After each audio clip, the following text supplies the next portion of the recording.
Hey everyone. Welcome back to the most interactive wrestling show on the interweb. Welcome back to Wrestling with Omer. I have so much to talk to you guys with about either way, however you say that. I'm going to talk, you're going to ask me questions, I'm going to listen, you're going to listen. We're all going to have a stupendous time. Be sure to hit that like button if you haven't already done so though. Subscribe and hit that notification bell so you get notified whenever a new video is released. We're off the heels of an overall just historic show, for better or worse, depending on whatever side you're on. One thing we can all agree is Elimination Chamber was a historically special show, not only in WWE history or recent WWE history, but in professional wrestling history. The crowd, the energy, the atmosphere, all of it was electric. It felt big. It felt special. And I know that a lot of people are disappointed in the results. I know that people like MGT who are in the chat say they could not have gotten it more right. And that is a very valid point. I want to be very clear before I get into this. I know that this episode, I should say, is titled WWE Got Elimination Chamber Wrong. I do think that if we're going on a one-on-one basis, like a one versus one type of thing, the more correct choice would have been to go with Sami Zayn. That's my opinion. And we are allowed to disagree about this because, again, this is the very silly world of professional wrestling.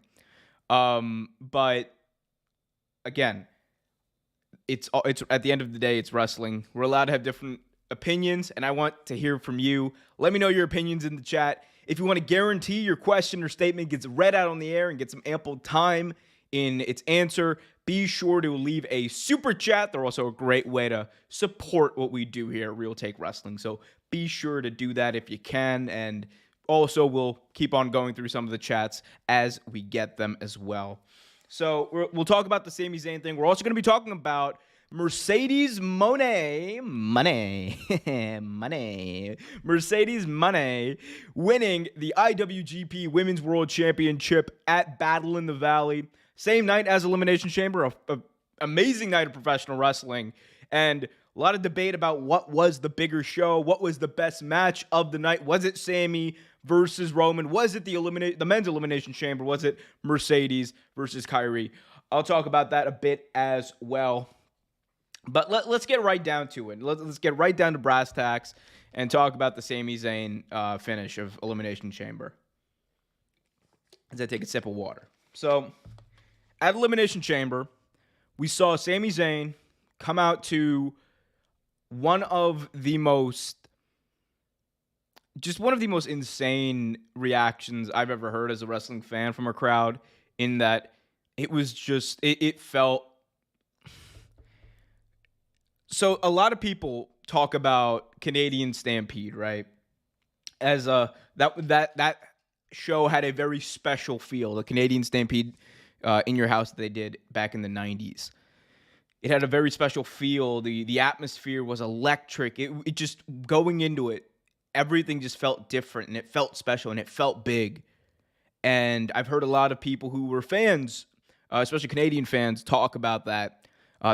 Canadian Stampede, it's an unexplainable type of atmosphere. You just had to be there in that moment to really get what that meant at the time.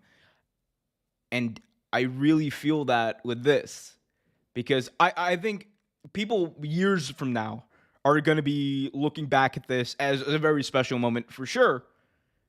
But I don't think it's going to hit as much as it does in the moment, or whether you were watching live or following it along live. I just don't think it will. All the energy in the wrestling world was just focused on Sami Zayn, and he got a big pop because it was his hometown, but it was even bigger than, like a regular hometown pop, because of course you expect Sami Zayn to get a monstrous reaction in Montreal, right? You 100% expect that. But this was different. This is some of the loudest I've ever heard wrestling fans. Some of the loudest continuous I've ever heard wrestling fans. Just keep on going. Not only did Sami on Friday night get a 5-minute standing ovation, that essentially was like his moment, right? We knew he likely wasn't going to win the title, but that was his big send the fans home happy moment. to be with the fans. His time to share when everyone kind of knew he was going to lose. But when he came out and those fans just go crazy, he comes out to Worlds Apart, and I don't know, man. It got me. Like the energy. I was watching with some people up in New York, and it was just crazy. It's just the atmosphere is insane. People were singing "Ole, Ole, Ole" at the place I was at. It was fun. It was so much fun, and you know what happened, right? They have an amazing match, Roman and Sami. Like this was like I'm not someone who likes to use the word cinema in pro wrestling. You guys know that. But this was cinema. This is like this was cinema. Like for me, the top two like feuds I've seen in this current era.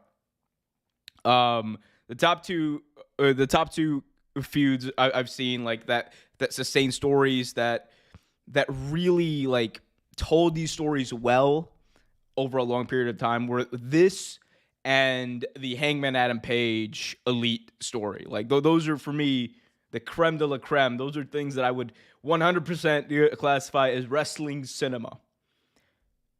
It felt special. They go out there, they have this great match. Roman's playing into the crowd. Roman, like the near falls were insane. I can't believe how many times Sami Zayn kicked out of a Superman punch spear combo. And it had me on the edge of my seat. And there were so many times, right? I think it was when Sami Zayn hit him with the Superman punch and then the haluva kick. And it's weird because I knew he wasn't going to win. And I don't know what sound specifically I let out. It was somewhere in between a scream and a pirate's yarg. So it's like, arr, I don't know. It was a weird. I just remember it being a very weird thing that I let out in that moment. But again, I just because I knew he wasn't gonna win, but at the same time I was like, oh, would they do it though? Maybe. Anyway, they do the big thing. I like the decision though. When Jimmy Uso comes out, he interferes. That wasn't something I was expecting. Thank God he got his visa issues worked out. But one thing I was not expecting was for them to have Jay Uso come out, but not cost Sami the belt. I like that. I really like that. Because what that tells me is they're probably going to go the route of dissension within the bloodline, right? They're gonna go the route of dissension within the bloodline, and Jay Uso might end up leaving, which I think would be the right decision from what I want to see. Again, guys, it's a TV show. It's what I want to see. But I like that because, again, the explanation for me for the whole Sami, why didn't Jay join in on the beatdown on Sami Zayn at Royal Rumble? The explanation for me should be that Jay Uso looked at Sami Zayn when he hit Roman Reigns with that chair. He looked at Sami Zayn and said, "You just did something that I should have done 2 years ago. You just turned your back on the tribal chief, which is something I never had the guts to do." And like that should be the story. I think like we talk about Cody being the guy. Cody's gonna have his moment one day. It's going to happen. Cody Rhodes is going to be the WWE Universal Undisputed Galaxy Champion of the world, whatever, right? He's gonna win. But if we're talking about the historic moment and the culmination of this storyline, if you weren't going to do Sami, if you were not going to do Sami, the next best thing is for Jay Uso to win the world title. And I know that's not necessarily a popular opinion. I know a lot of people want to see Cody. My thing with Cody, too, is I don't think Cody should win at WrestleMania, and I don't think he's going to win. Because the Cody Rhodes title chase, it needs a little more, if you ask me. And that's not saying it would be the wrong decision to have Cody win. But I do think that the Cody Rhodes title chase is just better if he has to go through the extra hurdle of failure. Because that's something that's kind of defined Cody Rhodes throughout his career in wrestling, right? He himself said his first run in WWE in many ways was a failure. Because he never accomplished the things he wanted to, and he felt like he couldn't. So he had to go outside the bounds of WWE and do it. And then he comes back, and He comes back with this fervor about him, this atmosphere, this aura of being larger than life. He has the biggest moment of WrestleMania last year, coming out, returning to WWE after 6 years. And everyone expects him to win. Everyone wants him to win. Cody himself expects to win. But if he doesn't, it adds that extra layer of doubt. It adds that extra layer of story that you can always come back to, because Cody will have his moment eventually. It's going to happen. But I think from a storyline perspective, it just adds more to have Cody lose in that big moment that you expect him to win. With Sami Zayn here, and I know I've kind of beat around the bush and rambled, but this show should be called Rambling with Omer, not Wrestling with Omer, but please bear with me. The reason I classify the finish, which was Sami Zayn, spearing Jay Uso, then getting hit with the spear, Superman punch, spear, all that stuff, 1, 2, 3, loses. The reason I think that was the wrong decision is because sometimes in pro wrestling, the moment does matter a lot. And sometimes the moment in a big story like this is what you're chasing. Because we can talk about, what's best for the restructuring of the company, what's best for the future of the company. That's valid, 100% valid. But if we're going to talk about that, we also got to talk about the moment of Sami Zayn in that atmosphere, that specific atmosphere that you can never replicate. They can come back and do another pay-per-view, do the exact same thing, right? And come back, it'll never be the same as that moment. That's unrefutable. But if we're going to talk about, maybe Braun Breaker, Cody Rhodes, who the next big star should be made by whoever beats Roman, right? 100% valid, and I agreed with it. But we also got to talk about the moment of this story, of the bloodline, something that Sami Zayn was integral in making work. Because, look, the bloodline were doing their thing before Sami started joining up with them. They were running a roughshod through WWE, but the bloodline didn't become, like, the bloodline itself. It was all Roman Reigns before that. The Usos and the wise man Paul Heyman were just kind of extra oomph for Roman specifically. The bloodline became the catalyst for the entire company over the past half a year, over the past 6 to 8 months. And it started when Sami Zayn came in. Okay? So we had that. And we know that. And here's the deal. We can talk, right? We can talk about this. Because this is the biggest argument I hear from people who disagree with me. And that's, again, disagreeing with me is totally fine, guys. It's pro wrestling. I love it. MGT is one of my favorite people in the chat every single time I do a stream or a show, whatever. He's one of my favorite people, and he disagrees with me vehemently on this. And you know what? It's cool, because it's pro wrestling, right? But anyway, but we get to moments in pro wrestling. Sorry, we get to moments. I already did that part.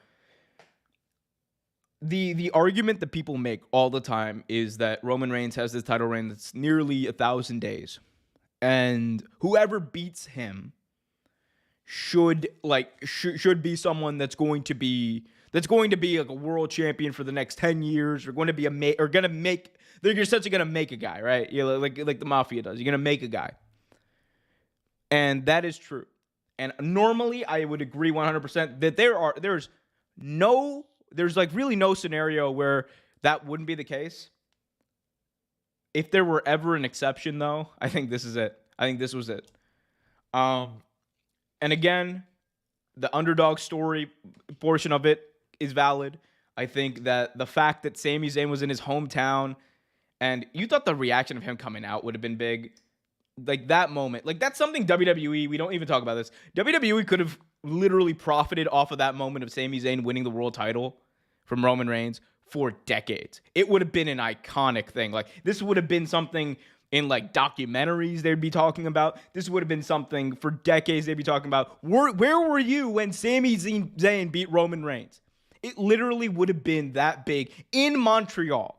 And essentially, right, like, it almost would have been a symbolic exorcism of the demons of the 1997 Survivor Series in a weird way, right? And again, that's the way I view it. It's my perspective. It's a perspective. People disagree. Totally fine. Valid. I love y'all.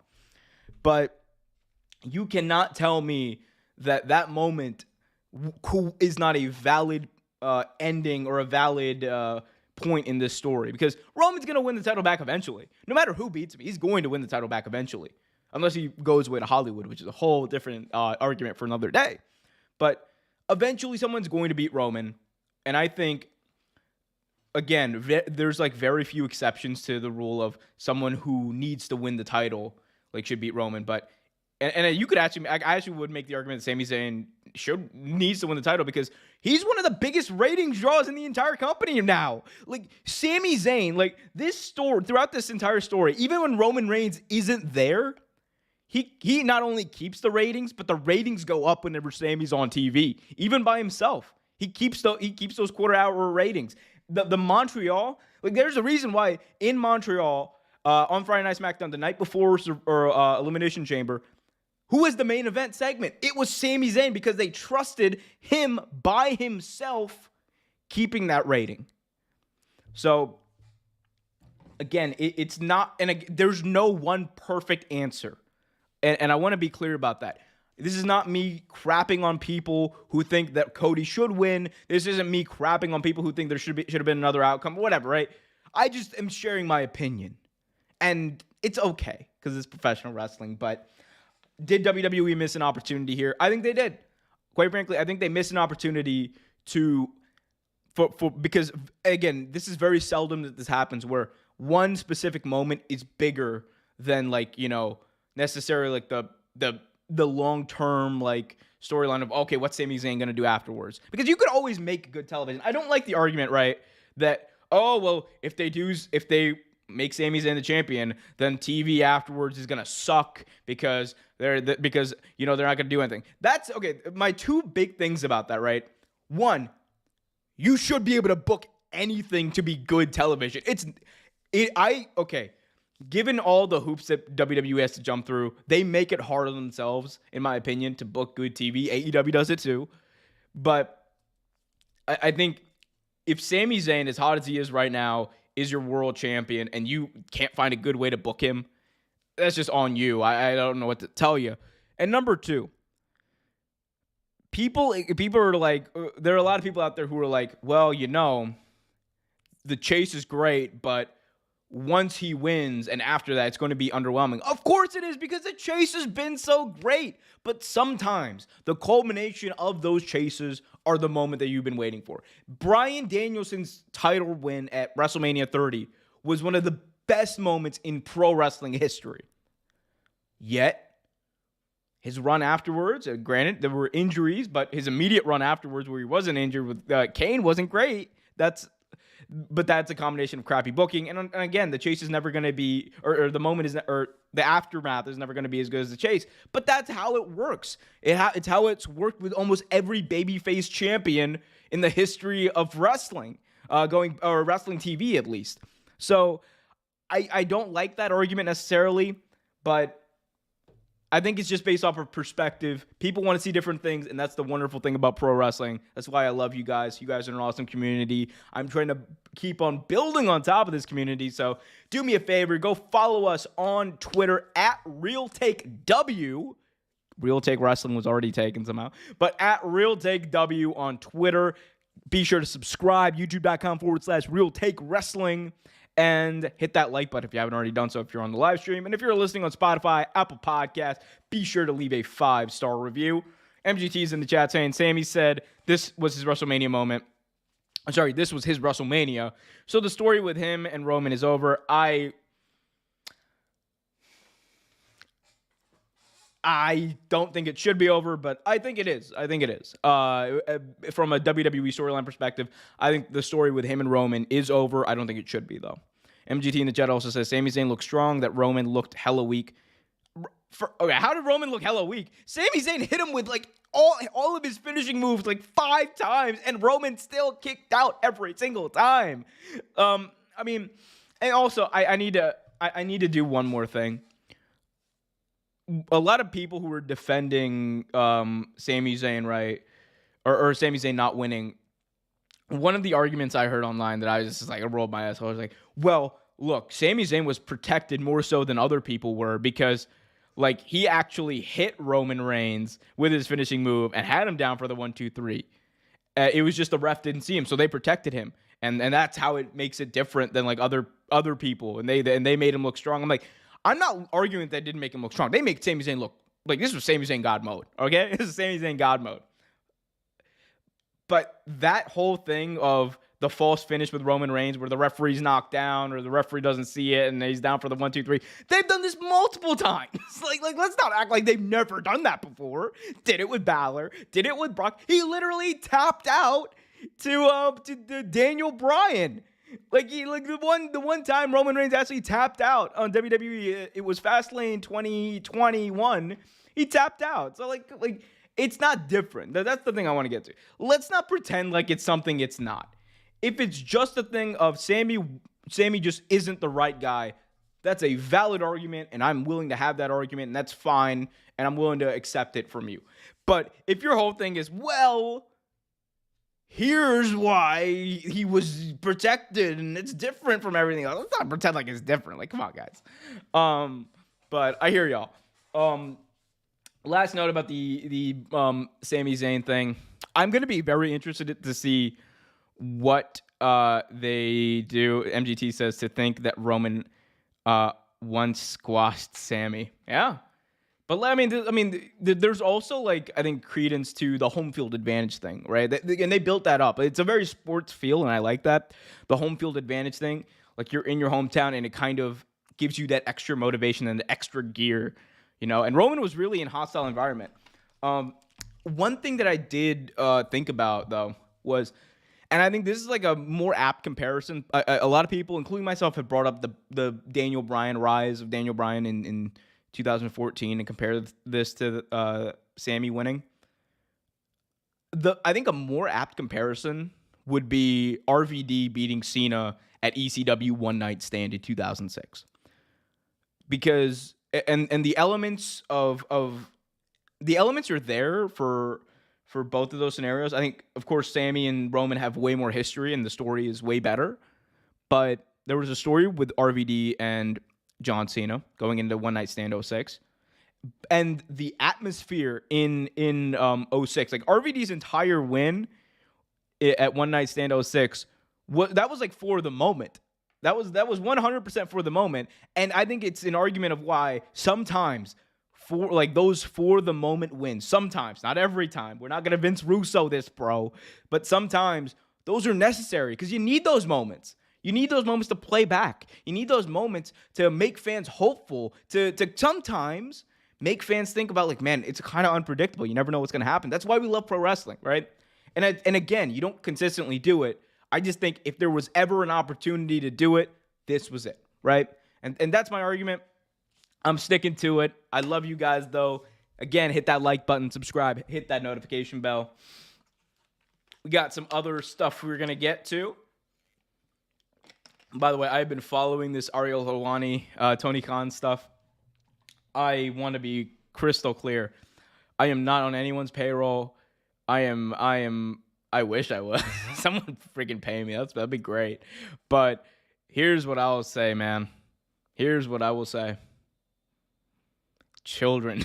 like children, I swear. Both of them. Like children. Guys, first of all, I mean, I'll talk about it in a video at length later this week, but I think just the more the reason to stay off of Twitter, guys. More the reason to stay away from Twitter beef, stay off of Twitter, because ridiculous, like, on both sides. Because, like, let's not, I don't know. I'm not going to get into it right now, but I got thoughts on both guys. But y'all let me know. Be sure to hit that like button if you haven't already done so. Subscribe and hit that notification bell so you get notified whenever a new video is released. I've done that like already a few times. Let's talk about Battle in the Valley, Mercedes Moné. Great. There we go. We're back. Mercedes Moné won the IWGP Women's Championship from Kyrie in a 26-minute belter of a match. It was absolutely amazing. Some of the smoothest wrestling I've seen in a long time. MGT, by the way, just said Tony Khan should get off Twitter.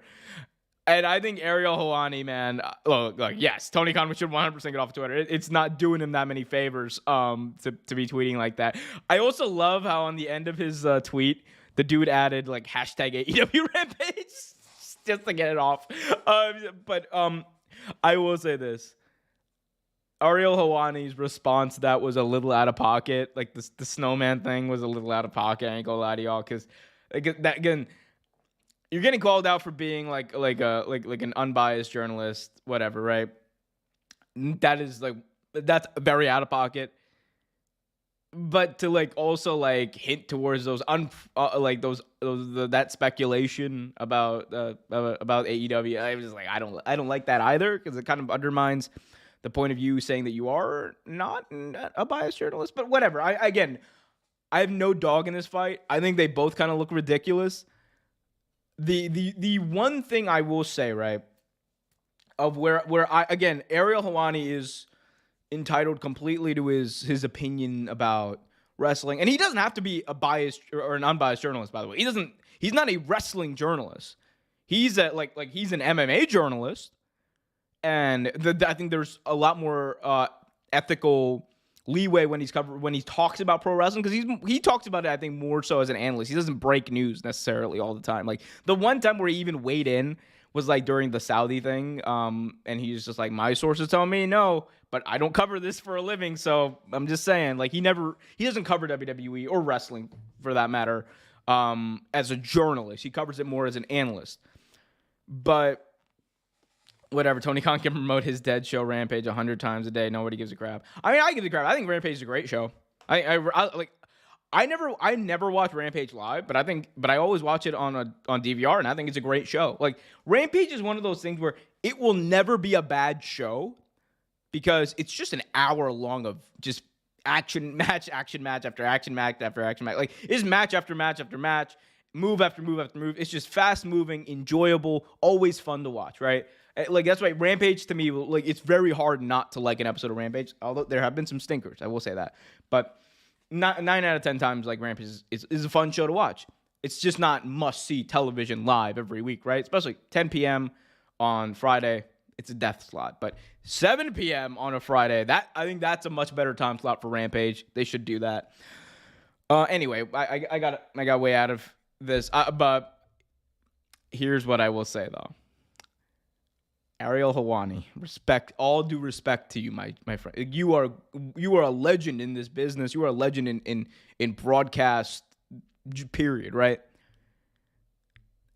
How you not gonna ask Triple H about the biggest wrestling story in the world, but you're gonna get mad at Tony Khan for not talking about something that he's refused to talk about, that he legally probably can't talk about, that you asked him 3 times? Like, I'm just saying, like, I get it. Tony Khan was completely out of pocket for that tweet. I also think Ariel Helwani, I don't know. Again, he's entitled to have his opinion about his own interviews. That's fine. I like the interview he did with Tony. I thought it was great. And I don't know. You'll hear my full thoughts about it later this week when I release that video. But yeah, it was interesting. That exchange, that whole thing was interesting. Anyway, I'm so sorry. I interrupted talking about a great women's wrestling match for all that garbage. But you had Kyrie losing her IWGP Women's Championship to Mercedes Moné. Oh, Jesus, I'm so sorry. At Battle in the Valley this past weekend, same night as Elimination Chamber. Many people are saying that was the match of the weekend. It's hard for me to argue. For me personally, I liked Roman versus Sami better, just because of it. To me, it meant more, honestly, and I think people would agree that match meant more. But it doesn't take away from the 5-star classic that Mercedes and Kyrie had. I think they were obviously different matches. One was a wrestling match. The other one was again, cinema at its finest.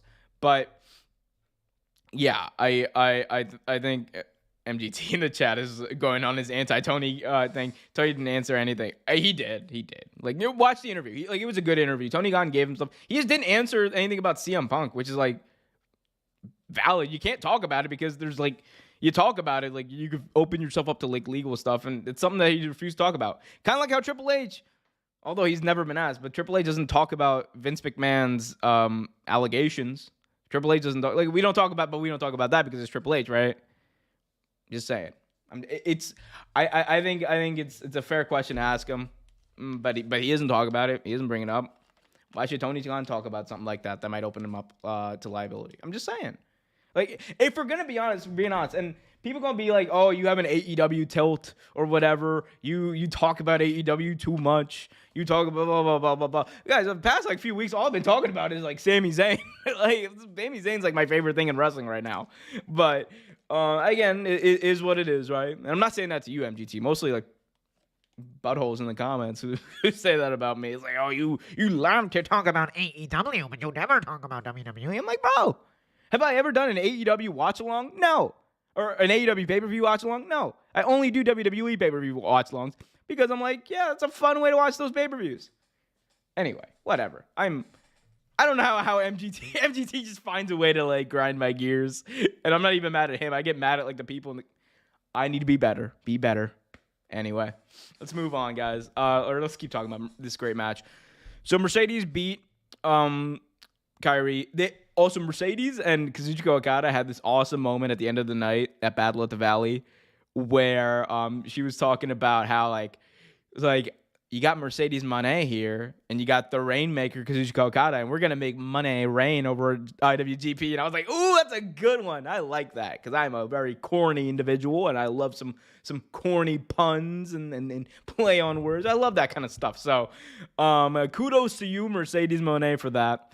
Again, that match was absolutely great, and I think what it does now is it cements Mercedes Moné as a champion in that sphere. And I'm just saying, man, like Tony Khan has talked about doing Forbidden Door 2. If Mercedes Moné is on that card, and I'm just saying, could you imagine a Hikaru Shida versus Mercedes Moné match? Or like, even if it's just this, imagine an exhibition match. If there were ever a time to have like a non-title match on a pay-per-view, it would be Forbidden Door exhibition match. I want Mercedes Moné versus Jamie Hayter. The Haterade versus the Moné. Let's get it, man. Let's get it.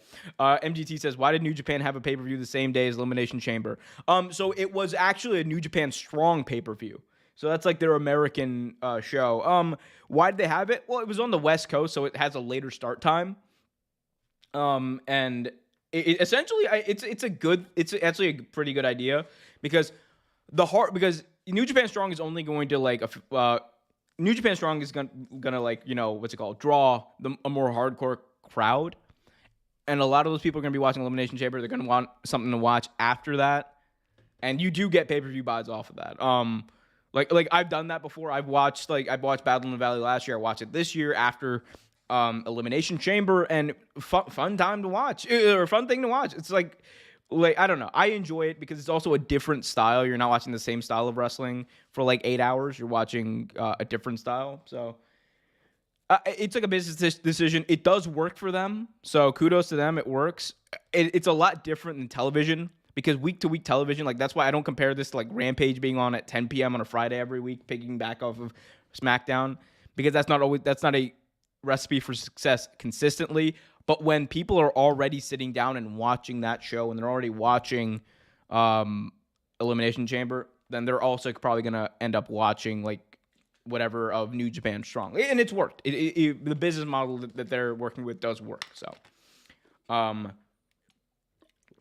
anyway. Although pay-per-view was great.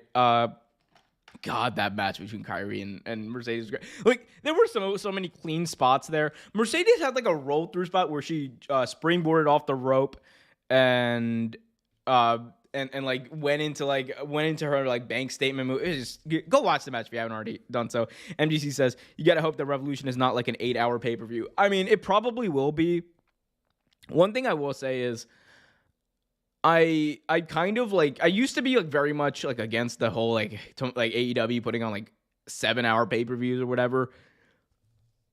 As someone who now has gone to like the past few AEW pay-per-views live, I will say this: it's a lot easier to watch them live in person than it is on my laptop. Like as far as being tired, like by the main event, AEW the fans in the arena really build up and it crescendos, and the energy crescendos and it's great. And that's why honestly, I this is not a slight against WWE, even though people are going to take it like that. Going to AEW events for me, or going AEW pay-per-views specifically for me, is a lot more fun than going to WWE pay-per-views. And it has very little to do with like the in-ring action. Honestly, it's like I got nothing to do. It's just the energy of the crowd is different. The energy of a WWE crowd is like, they get hot sometimes, but only for specific things. But for an AEW crowd, it's just different because everyone's there just to mark out for everything, or not everything, but like mark out for a lot of things. And I don't know, it's just it does give me a different vibe. Their energy is, I think, a little more lively. Again, it's not a bad thing or whatever. We're gonna take it that way, but I don't know, the energy's different. I like it. And on top of that, man, like AEW just puts on a great wrestling show. like the matches are absolutely insane on those pay-per-views.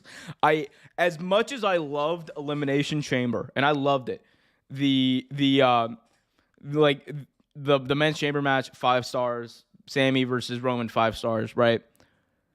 I gotta say, I would be there. I would rather be Elimination Chamber, I think, for the moment of just being there for the whole Sami Zayn thing. But you take that away, or even like for WrestleMania, I'd probably still go to like an all out over, or I'd go like definitely like a Full Gear or Double or Nothing over like, a Fast Lane, right? Or even even sometimes Mania, because Mania, sometimes the card isn't that great, right? Last year was different because you knew Cody was gonna come back and you knew Stone Cold was gonna be there. But like even like Mania, what was it, 35? Like I was like, yeah, sure, it's a thing to do, but would you rather, if someone told me like, would you rather go to Mania 35 or like All Out 2019? I'm like, it's not even close. I'm going to All Out 2019. Like, what are we doing here? Again, it's not a one size fits all type of thing that I'm trying to say here. I'm just kind of rambling, and this is where it's going. People are gonna hate on me. Is what it is. Love y'all.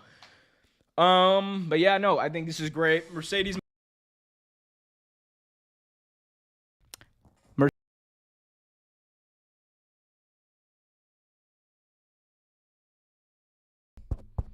Are we back? Backstreet back? All right. It would be cool, honestly, if they did like a mixed tag match, like Hikaru Shida, Kenny Omega versus Mercedes Moné and Kazuchika Okada. Y'all can't tell me that match wouldn't slap. That would be dope. But again, possibilities are just unlimited for Mercedes Moné at this point, and I can't wait to watch it. I can't wait to follow that journey. MGT says everything is awesome. Everything is awesome. It's pro wrestling. I like a lot of things in pro wrestling, right? It's just how I am. MGT says just had to happen. The tradition can't go away. Yeah, I mean, yeah, I at this point it is a tradition, and just me looking dumb with technology on these streams is a tradition. But I'm glad at least, MGT, you love the running, the running folly there. But I appreciate you though, man. Thank you for your unrelenting support and your unrelenting comments. I actually love, like, every time I post a video now, I'm just like, okay, so MGT's gonna say something funny, at least in the comments, or just flat out disagree with me. That lately it's been a lot of like, no, Sami won't win. Stop it. Like, you're just like, stop it. But I love it. I love it, man. Guys, we are heading down the home stretch of this show. I'll give it another few minutes here on the stream, but if you haven't already done so, it's a great moment to get your question in. Leave a super chat if you haven't already done so as well. Those help out the channel, and it guarantees your question or statement gets read out on the air. Also, be sure to hit that like button. Smash it. Subscribe and hit that notification bell if you're listening on Spotify, Apple Podcasts, wherever you're listening to this today. Be sure to leave a 5-star review. Yeah. What else has been going on? I'm just going to do a quick sweep of wrestling news today. See what else we can talk about. AEW filed a trademark for potentially a new show. Yeah, that's that AEW Collision thing. It could be something. It also could be nothing. Remember, they also filed trademark for a women's show, or what people thought was a women's show, but that ended up not being a thing. Let's see. I'm going through some news today. We got report Vince McMahon is asking, $9 billion for WWE. There's also this report that Vince McMahon was actually involved in the finish of Elimination Chamber, or planning the finish of Elimination Chamber. If that is true, I think for a lot of WWE fans, you should be concerned. I'm not saying that this is breaking news. Vince McMahon is back and he's in charge of creative and he's taking him back over WWE. Ha ha ha. No. I will say this. It is concerning for me as someone who has been enjoying what Triple H has been putting out over the past number of months that Vince McMahon has creative influence back. And this was always a concern. It was always something that was possible when he came back. But the fact that it's real does give me a little concern as a fan. So we'll see what ends up happening, but not looking good, all I'm saying. MGT in the chat says, the problem with New Japan having their pay-per-view same day as Elimination Chamber is not that many people are going to talk about it. It's what happened on the it's not many people are going to talk about it and what happened on the show because the headlines will be taken by WWE. That is true. But again, I don't think New Japan is necessarily in it for headlines. They're more in it to make like a foothold in America and in American pay-per-views specifically. And what they've been doing, like, this is not the first time they've done it. They do it off of WWE shows. They've done it off of AEW shows before. I believe it was, what was it? It was Double or Nothing last year. New Japan had a show, I think it was Battle in the Valley, if I'm not mistaken, last year, the same day as Double or Nothing. So this happens. They've been doing this, and it seemingly is a business model that is working for them. At the end of the day, they're trying to sell pay-per-views in America, get that audience, and eventually, you can branch out and do those shows, which they do. They do. Like Rumble on 44th Street, which I was at in New York. Fantastic New Japan Strong show. Fantastic. And it was not tied to a WWE show or an AEW show. So they do it. I think it's just one of those things of they do get a little extra boost from people already watching pro wrestling that night and maybe just being like, hey, let's see what New Japan's doing since this show's over. So, again, I'm not saying, like, I don't have any deep insight into this. All I know is, from what I hear, it works. So, that's where we're at. Let's see what else is going on. CM Punk was actually at Battle in the Valley as an audience member. So was Bayley, by the way. Bayley from WWE was at a New Japan show in the audience watching Mercedes Moné win the New Japan World title. So that was a cool thing to see. Definitely a very cool thing to see. Going through all of these headlines. We got Cody Rhodes says there's no war between WWE and AEW. Well, both companies have basically said that there is one, and acted like there is one. Yeah, here's the thing. I think Tony Khan actually explained this in the best way possible. He said WWE is Coca-Cola, AEW is Pepsi. And I think that is a very true statement because Coca-Cola is the biggest soda brand on the planet, right? Biggest soda brand company on the planet, and it's not even a question. Pepsi is an alternative, though, and it's a very profitable alternative. And some people, and there's a lot of people who prefer Pepsi over Coke, but Coke is still the bigger one because it's been around longer and it just has the biggest reach. And that's fine. You can have both and they can both exist at once. We got MGT in the chat asking, Omer, do you think Asuka should dethrone Bianca at Mania? I think she should. The only way that's going on between AEW and WWE is if Tony Khan is in Tony Khan's head. Oh, no, there totally is one. Vince McMahon talked about it. Like, come on, guys. Like, Okay, Tony Khan's not the only one who's like acted like there's a war between AEW and WWE. Vince McMahon, the only reason NXT was on USA Network to begin with was to try to stop AEW in its infancy. That was the whole reason NXT was there, and they failed. They failed in that mission because that was their mission.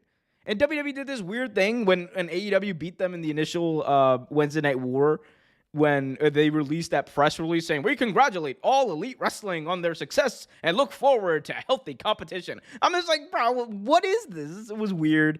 The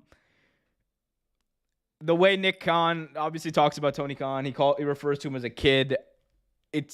I'm just saying, like, there's an animosity there for sure. Like, I call it a war, call it animosity, whatever. There definitely is animosity there. You have WWE openly tampering with AEW and their talent, like openly trying to recruit talent while they're legally contracted AEW, and AEW talent having a big problem with it and going to Tony Khan and telling him. So I'm just saying, like, and Tony Khan does the same thing when he's at those press conferences and he's just like, "I have a lot of money and I'm not gonna take this." Like, I'm just like, okay, like, everybody calm down. Pepsi, go be Pepsi, make a lot of money. Coke, go be Coke and make a lot of money. Just everyone make money and put on good wrestling. That's all we want at the end of the day. What else we got as we wrap up here, guys? We got I am looking through some of these headlines. WWE not planning on adding Sami Zayn to the WrestleMania main event. Yeah, we already knew that. And finally, we have, Jay White lost his loser leaves New Japan match at Battle in the Valley. It's the second straight New Japan match. He's lost. Second straight, like, lose and he's out match he's lost. So, is what it is. MGT says Triple H wants Kenny Omega. Of course he does. Like, he should want Kenny Omega. I do think, though, Kenny Omega, like, I'll address this Kenny Omega thing real quickly. I don't think at the end of the day Kenny Omega is going to end up going to WWE. I don't think Kenny's going to end up going to WWE. And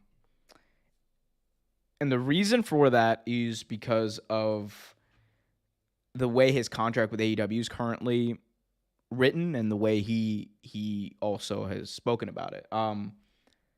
Kenny Omega will not go to WWE because the dude still wants to wrestle in New Japan Pro Wrestling, and that's something he's made clear. It's in his AEW contract that he be allowed to wrestle in New Japan as long as there's no conflict with AEW. Like, that is written in. It's something that Kenny specifically asked for as an agreement for joining the company. And I know that WWE sent out feelers for Bryan Danielson when his contract was up to try to see if they could have an agreement with New Japan. It didn't end up working out because WWE couldn't get an agreement that they liked, and they refused to just have Bryan go off and wrestle New Japan whenever he wanted. I think you're going to face the same thing because Kenny, the way he views pro wrestling is a little different than a lot of other people who've made the switch. It's different than Cody Rhodes for sure, and Cody's talked about it. Kenny's talked about it.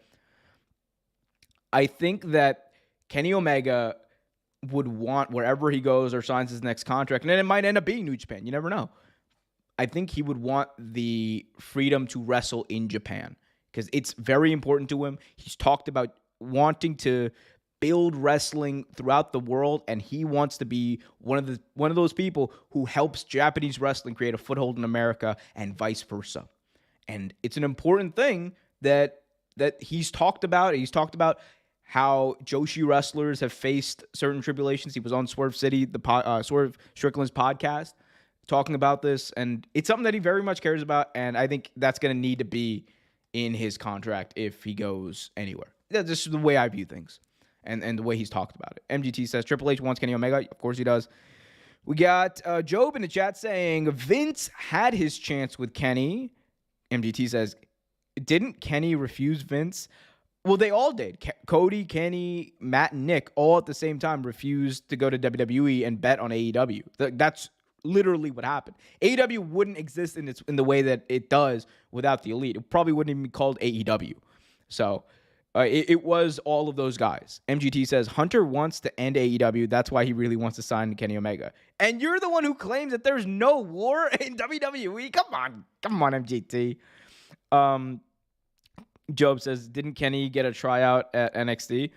I'm pretty sure they all, well, I don't know if they got a tryout, but I know that they at least talked to Triple H and Vince before, or Triple H and WWE before choosing to go to AEW in the winter of 2018, before that decision was made. They definitely did have a conversation with WWE. I think it's maybe possible that Kenny had like a tryout with NXT a long time ago, maybe. But even then, like 2013, Kenny Omega was like, that was when he was just coming into being, Kenny freaking Omega, wrestling the cleaner Kenny Omega. So, I mean, I don't know. Because I think that was like one of the peak times of his New Japan run, I think, was 2014. But yeah, because that was right when he joined Bullet Club. So, again, a lot of interesting stuff happening in wrestling, as it always does. And we here at Real Take Wrestling got you covered. Guys, last time I'm going to say it, be sure to hit that like button if you haven't already done so. Subscribe, hit that notification bell. Let me know what you guys think in the comment section. And follow us on Twitter at RealTakeW. That is at RealTakeW. Be engaged. Going to be releasing some more content out there. We obviously have the shorts here, videos, news, live streams, podcasts, all the stuff that we do here at Real Take Wrestling. And we're going to continue to do that and build an awesome audience because you guys are awesome people. So, and I appreciate you. I really do appreciate you. I didn't talk about it that much, but over this past weekend, we hit 4,000 subscribers.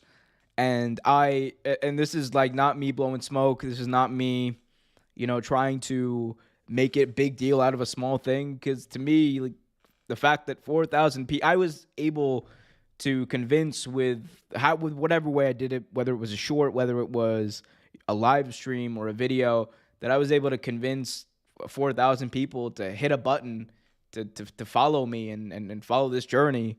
Whether or not you watch every video, I really appreciate it, and it genuinely like when I got there, I literally had this moment of achievement, and it just felt awesome. And again, like not blowing smoke at all with you guys, like it is awesome, and I appreciate all of you. I'm just gonna continue this journey, man, and we'll hit 5,000 one day, and we'll keep going until we're to the moon, man. To the moon. That's where we're going. It's where, again, and I'm trying to, one thing I'm also like cognitive of is like creating a space for us to have like proper wrestling discourse. And I don't mean proper as in, you're only allowed to believe in one thing or whatever, but like proper as in like, a place where you can share your wrestling opinions and not, be bullied for it. I think that's something that I've been cognizant of, and I want to be able to create a community where that doesn't happen, because I know that's why I haven't started a Discord, to be honest with you, because I want to. I just need to find a way to kind of, and I'm not one of those people who's like, I got to police every conversation, but I'm like, I just don't want to see people being terrible online, because I know we're predisposed to that as humans. And again, I'm like just kind of rambling again, but end of the day, MGT, Job, Liam, Cincy, everyone who's joined me on this journey, Trevor, who co-hosts, OT Graps with me, all the other people who've supported me. Appreciate y'all, and yeah, y'all are just the best. Sincerely the best. So thank you for helping me hit 4K to the moon. If you guys want to help out in another way, and you guys like sports, you guys want to hear more content specifically from me, be sure to go over to youtube.com/Real Take Sports for all your sporting related needs. But yeah, again, thank you all. This was it. This is the episode. We had a lot of fun, hopefully. MGT says, continue the journey. Appreciate you, man. Appreciate all of you. Until next time, though, guys, I hope you guys take care. Be happy, be healthy, and always keep it real.